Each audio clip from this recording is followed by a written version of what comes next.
샬롬, 애청자 여러분들 평안하셨습니까? 오늘은 섬기는 사람이 복이 있습니다. 섬기면 복이 됩니다. 이런 주제로 말씀을 드립니다. 애청자 여러분들, 복 있는 사람이 되셔야 합니다. 그러나 복 받기보다 복 있는 사람이 더 좋은 겁니다. 우리 주님은 우리에게 복 있는 사람 되는 걸 비결을 가르쳐 주셨습니다. 그런데 일반 신앙인들은 복을 주시옵소서라고 기도합니다. 우리는 복 있는 사람이 돼야 됩니다. 누가 복 있는 사람입니까? 바로 섬기는 사람이라고 말씀하고 있습니다. 애청자 여러분들 잘 아시는 대로 교회의 사명은 예배, 교육, 선교, 봉사, 섬김, 즉 섬김이지요. 한마디로 말하면 예배도 섬김이 됩니다. 하나님을 섬기는 게 예배지요. 선교도 섬김입니다. 요한복음 13장 12절에 17절 말씀 보게 되면 예수님께서 제자들에게 발을 씻겨 주신 다음에 너희도 이같이 하라. 너희도 이같이 하라. 이것을 알고 행하면 복이 있으리라. 이렇게 말씀하셨습니다. 그렇습니다. 예수님이 하신 말씀대로 섬기면 복 있는 사람이 된단 말입니다. 그럼에도 오늘 우리는 이것을 모르고 있고 그러므로 행하지 못합니다. 오히려 섬김을 받으려고만 하고 있습니다. 우리 주님은 말씀하십니다. 인자가 온 것은 섬김을 받으려 함이 아니요 섬기기 위해서 오셨고 자기 목숨을 많은 사람의 대속물로 주려 함이라. 요한복음 13장 45절 말씀하셨습니다. 우리는 변화를 기대합니다. 그럼 무엇이 달라져야 합니까? 정치가 달라져야 합니다. 정치하는 사람들 중에 신자들이 많이 있죠. 그들이 달라져야 합니다. 무엇보다도 교회가 그리고 신자만 달라져도 아니 교회 지도자만 달라져도 목사 장로만 달라져도 세상은 확 바뀔 것입니다. 그리고 복 있는 신자, 지도자가 될 것입니다. 세상은 확 바뀌어지기를 원하고 있습니다. 그렇다면 우리가 복 있는 지도자, 복 있는 사람이 될 수 있어야 되는 것입니다.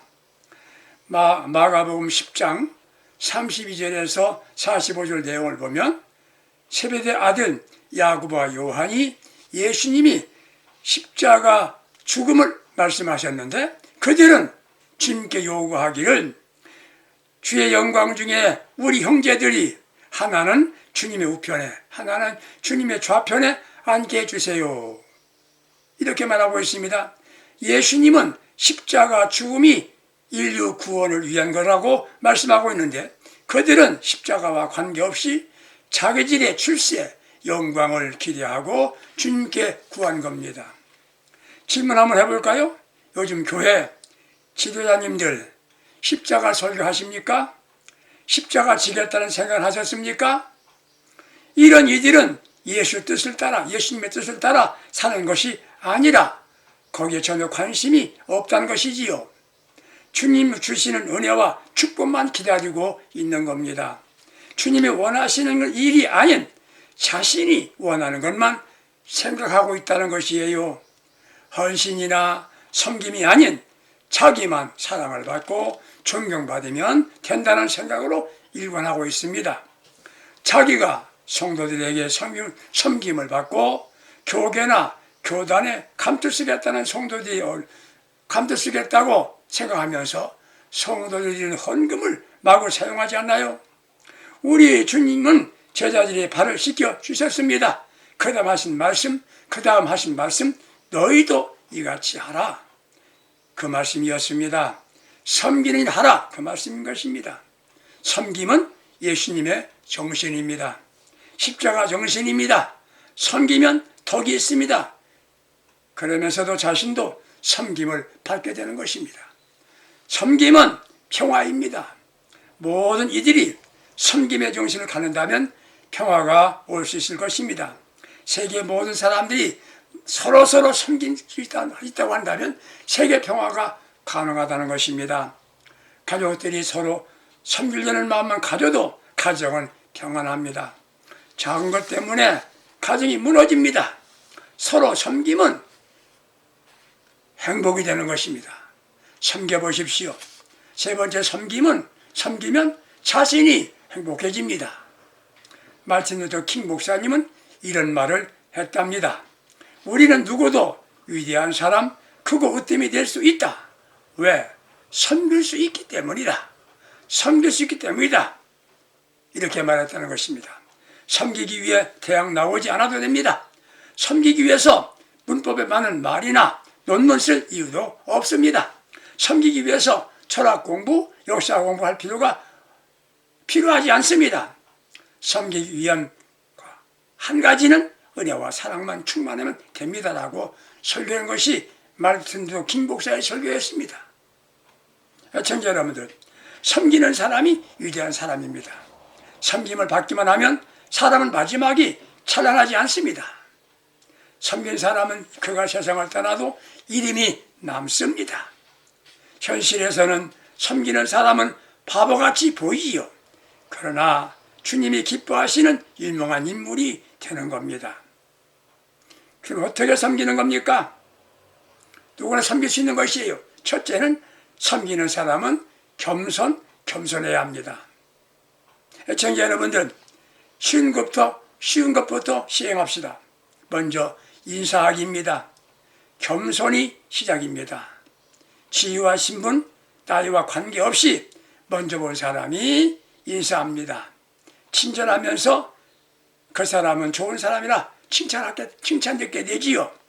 그런데 왜 당신은 친절하지 않습니까? 자신이 교만하기 때문입니다. 나이가 많아도 먼저 인사해 보세요. 인사할 때 같이 할 것은 미소입니다. 상대가 미소 짓는다고 착각하지 마세요. 혹 나에게 관심 있는가? 그게 아니에요. 잘생긴 얼굴 미남자입니다. 높은 학력 거기에다가 뛰어난 언변까지 갖고 있습니다. 그런데 이 사람이 선게 나오면 매번 낙선하는 것이에요. 그가 친구를 만나게 되었습니다. 왜 사람들이 날 몰라주지? 내가 이렇게 착하고 내 언변도 있고 웅변도 잘하는데 왜 날 몰라주지? 이렇게 말할 때 그 친구가 정색을 하면서 뭐라고 했는지 아세요? 자네는 인사를 거꾸로 받잖아. 거만한 자세가 패배의 원인이라고 가르쳐 주었답니다. 진정 섬기는 것은 자기 것을 주면서도 몸을 숙이는 것입니다. 가진 것을 다 주면서도 몸을 숙이고 낮은 자세를 가져야 섬김인 것입니다. 내가 이렇게 당신에게 해주었는데 모든 이들이 보는 가운데 선전하며 주는 건 받는 이는 받지 않아도 좋으니 제발 기죽이지 마세요. 그렇게 속으로 말한답니다. 그런 기분으로 섬기는 것이 아니라 주의 말씀대로 오른손이 하는 것을 왼손이 모르도록 해주는 것이 섬김이라는 말입니다. 여러분들 가정에서도 부부간에 먼저 겸손하세요. 그런 문제는 생기지 않습니다. 섬김의 정신은 하나님께 영광 돌리기 위해 순수한 마음에서 시작되어야 합니다. 잊지 않아야 됩니다. 예수께서 제자들의 발을 씻겨 주셨습니다. 발을 씻기는 것은 종이나 노예가 상전의 발을 씻기는 것입니다. 우리 주님은 자신을 내려놓고 더 내려가 주님의 제자들의 먼지와 더러운 냄새나는 발을 하나씩 섬겨주었습니다.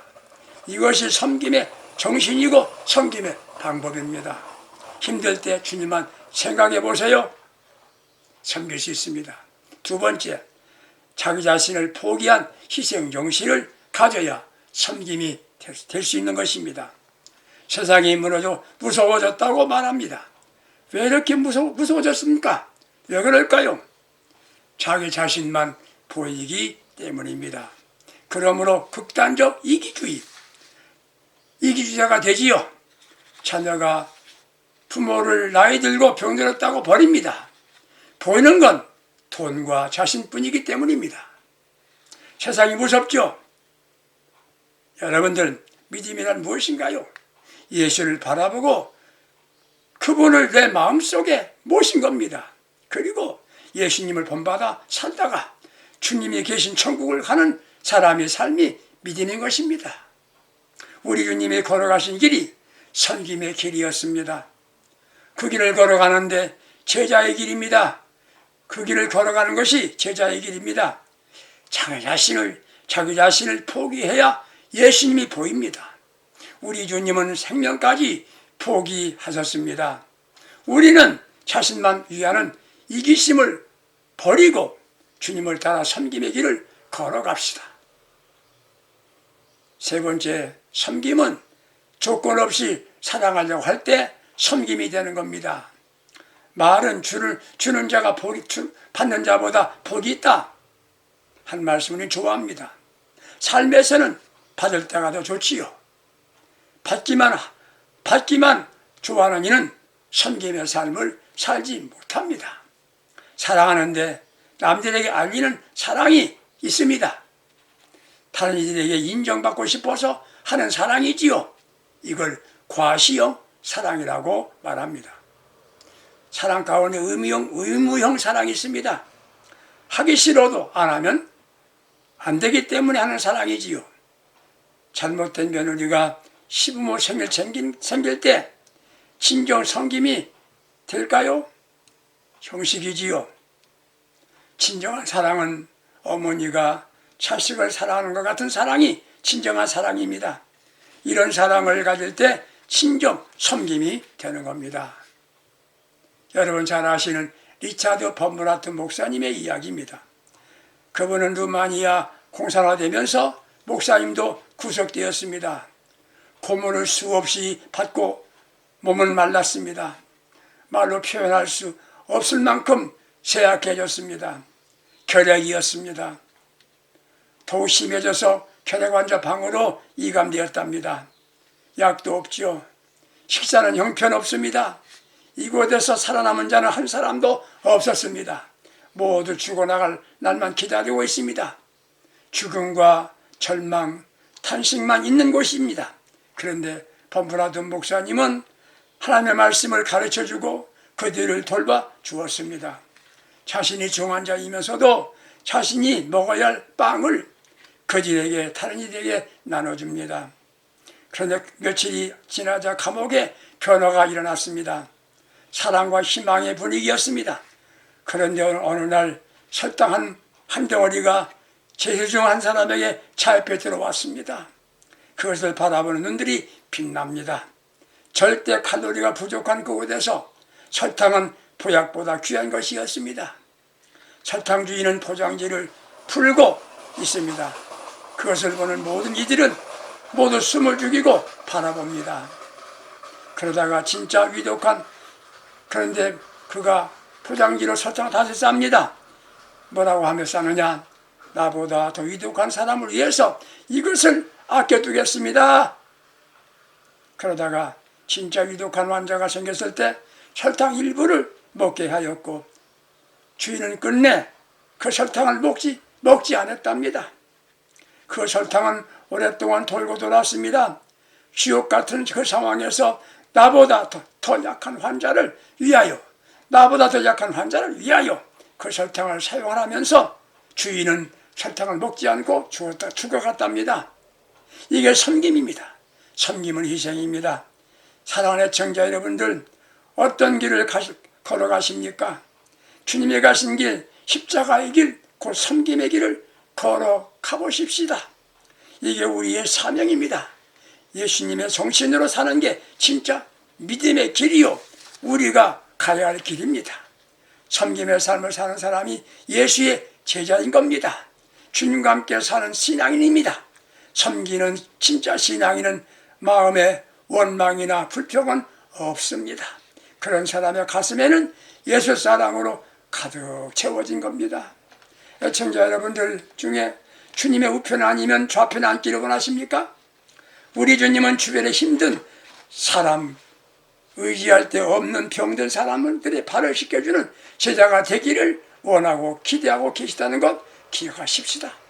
우리 일이 다른 일에 발을 시켜주는 제자의 길을 걸어가고 주변에 평화를 만들고 세상에 천국을 만들어가는 복된 신앙이 되시고 예수님의 참 제자가 되기를 기대하신다는 것, 당신은 잊지 않고 여러분과 가정의 교회를 세상의 작은 천국으로 만들어가는 복된 예수님의 제자가 될 수 있기를 예수님의 이름으로 축복합니다. 감사합니다. 제자로 삽시다.